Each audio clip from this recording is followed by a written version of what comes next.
पिछले 3 दिनों से नीट के क्वेश्चन पेपर लीक मामले में हजारीबाग का ओएसएस स्कूल सुर्खियों में था। ईओयू की टीम लगातार मामले की छानबीन कर रही है और जांच के क्रम में ओएसएस स्कूल पर ईओयू की टीम ने कई सवाल खड़े किए थे। इसी बीच स्कूल के प्राचार्य एहसान उल हक मीडिया के सामने आ गए हैं। उन्होंने पूरे मामले पर अपनी प्रतिक्रिया दी है। सुनिए उन्होंने क्या कुछ कहा। देखिए, एक बात क्वाइट एविडेंट है कि स्कूल क्वेश्चन पेपर लाता है 5 तारीख को, जिस दिन एग्जाम होती है, और एग्जाम से 15 मिनट पहले क्वेश्चन पैकेट्स खुलता है। तो स्कूल की संलिप्तता कहीं यहाँ पॉसिबिलिटी नहीं है। और जैसे आप सभी को मालूम है कि ये क्वेश्चन पेपर जैसे कि न्यूज़ में आ रहा है, जैसे कि कई सारे माध्यम से पता चल रहा है कि पटना में 4 तारीख को ही अवेलेबल था।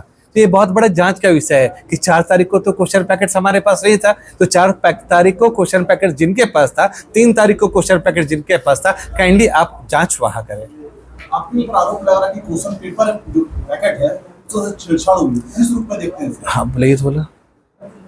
क्वेश्चन पैकेट्स के साथ जो छेड़छाड़ की जो बात आई है कि वो क्वेश्चन पैकेट्स के साथ छेड़छाड़ जो हुआ है, क्वेश्चन पैकेट्स ट्रंक के अंदर में 7 लेयर में कवर्ड होता है और वो 7 लेयर की जांच एक सीएस ने कर रखा था उस दिन, एक ऑब्जर्वर ने कर रखा था, दूसरा 2 नीट एस्पिरेंट जो कैंडिडेट्स होते हैं उन्होंने खुद जांच कर रखा था, 2 इन्विजिलेटर्स ने जांच कर रखा था। उतने सारे लोगों ने जांच करके सब ओके किया और सारी चीज़ कैमरे की निगरानी में होती है। सारी जांच पे वो पास हुआ, कहीं भी कुछ मिला नहीं। हाँ, जो लास्ट क्वेश्चन पैकेट में जो ईओयू ऑफिसर्स कह रहे हैं कि कुछ गड़बड़ी पाया गया, वो कुछ क्वेश्चन का बुकलेट कुछ ऐसा होता है, एक सेल्फ एडेसिव एनवेलप होता है जो टेम्पर प्रूफ होता है, जिसमें टेम्परिंग नहीं कर सकते, काटफाट नहीं कर सकते।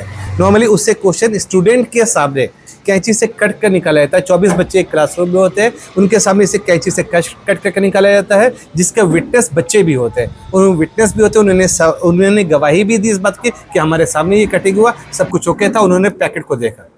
ईओयू ऑफिसर्स का कहना था कि इसके अपोजिट एंड में बिल्कुल यहाँ कुछ इस तरह का एकदम माइनर प्रेसाइजन कट एक था, बहुत ही हाई स्किल्ड प्रोफेशनल द्वारा जो किया जा सकता है, जो 7 लेयर अंदर जाकर वो कट यहाँ से किया, तो वो कट करके फिर एक ग्लू से चिपका दिया गया, जो किसी मामूली आदमी, आम आदमी के पकड़ से बाहर है। हमारे और आपके जैसे आम आदमी इसको बिल्कुल पकड़ नहीं पाएंगे। हाँ, चूंकि वो लोग इस तरह के कई सारे केसेस हैंडल करते हैं तो वो जानते हैं, उनको इस तरह केसेस देखा है, तो ऑब्वियसली उन्होंने बताया कि यहाँ जो कटिंग हुआ है वो किसी हाई स्किल्ड प्रोफेशनल ने किया है, और वो कहाँ किया है, 3 तारीख को कहाँ किया, 4 तारीख को कहाँ किया, हमें नहीं मालूम है। इसकी जाँच होनी चाहिए, अनुसंधान होना चाहिए। आपके पास बैंक में लापरवाही देखे आप?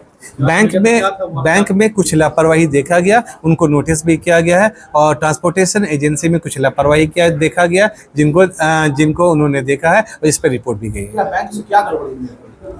बैंक में जब हम लोग सबसे पहले ईओयू ऑफिसर्स के साथ गए थे तो उन्होंने सबसे पहले कहा कि नहीं, यहाँ से पेपर्स नहीं गए थे।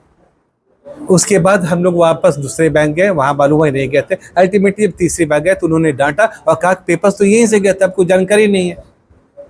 फिर पेपर्स उनसे मांगा गया कि डॉक्यूमेंट्स दिखाइए जो रिसीविंग आपने किया, तो उनके पास रिसीविंग में सिर्फ एक एनटीए का चालान था और सिर्फ एक मेरा रिसीव किया डॉक्यूमेंट था। उनसे जब मांगा गया कि कुरियर एजेंसी से आपने जो रिसीव किया उनके डॉक्यूमेंट्स दिखाए, वो कोई डॉक्यूमेंट्स दिखा नहीं पाए। उन्होंने कहा वहाँ से कुरियर एजेंसी से कौन आया था बैंक में क्वेश्चन पैकेट जमा करने, नहीं बता पाए। उन्होंने कहा कि किस गाड़ी से आया था, वो नहीं बता पाए। किसने रिसीविंग लिया, वो नहीं बता पाए। तो ये सारी बातें हुई, तो अल्टीमेटली उनको एक कुछ नोटिस सर्व किया गया वहीं पे ईओयू ऑफिसर से, और कहा सारी डॉक्यूमेंट्स हमें चाहिए, जो लास्टली तक वो रिसीविंग नहीं दे पाए। अल्टीमेटली वो रिसीविंग कुरियर एजेंसी में मिल गया था कि वही कस्टोडियन ने रिसीव किया था। सर, आपने कहा कि क्वेश्चन पेपर भी गलत तरीके से रखा हुआ था कुरियर ऑफिस में। कुरियर ऑफिस जैसे हम लोग गए, वहाँ इंक्वायरी हो रही थी कि क्वेश्चन पैकेट्स कैसे आया, तो रांची से एक उन्होंने कहा कि नेटवर्क की गाड़ी से आया। नेटवर्क की गाड़ी जनरली वो गाड़ी होती है जो कई सारी कंपनीज को एक साथ सर्व करती, जहाँ ज़रूरत हो वहाँ, तो एक गाड़ी से आया। उन लोगों ने क्वेश्चन पूछा कि रांची से जो कुरियर की गाड़ी आई, तो वो कुरियर की गाड़ी में कितने लोग थे? उन्होंने कहा सिर्फ एक ड्राइवर था, सिर्फ एक ड्राइवर गाड़ी लेकर के यहाँ आया।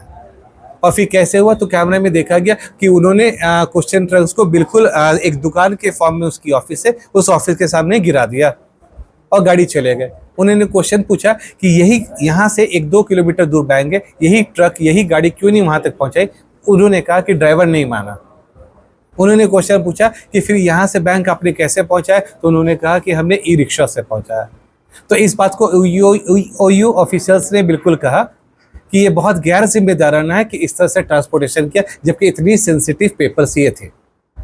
आपके स्कूल का आरोप लगा है, आप यहाँ के प्रचार्य भी हैं। जी जी। किस रूप में देखते हैं? कहीं ना कहीं लगता है कि पूरा मामला जो है उसमें लापरवाही बरती गई। ये देखिए, ऑब्वियसली जब ये इतना बड़ा एग्जाम हुआ, जब इतना बड़ा स्टेक्स लगा हुआ था, तो ऑब्वियसली एसओपीस गवर्नमेंट का फॉलो करना चाहिए था, एनटीए का फॉलो करना चाहिए था, बहुत ही टाइट शेड्यूल से काम करना चाहिए था।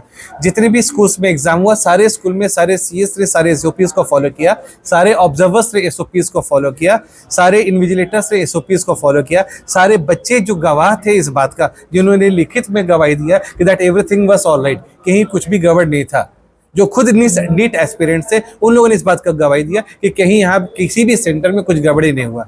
जब यहाँ सब कुछ सही था, तो भाई अब मामला आता है कि अगर कुछ गड़बड़ी हुआ तो कहाँ गड़बड़ी हुआ। तो एक पूरा तार जुड़ा है कुरियर एजेंसी से और ट्रांसपोर्ट से कि उन लोगों ने कैसे मिस हैंडलिंग किया इतना इंपॉर्टेंट और इतना सेंसिटिव पेपर्स के साथ, कि एक नेटवर्क की गाड़ी से यहाँ भेज दिया और ई रिक्शा में क्वेश्चंस विदाउट कोई भी सिक्योरिटी वहाँ भेज दिया।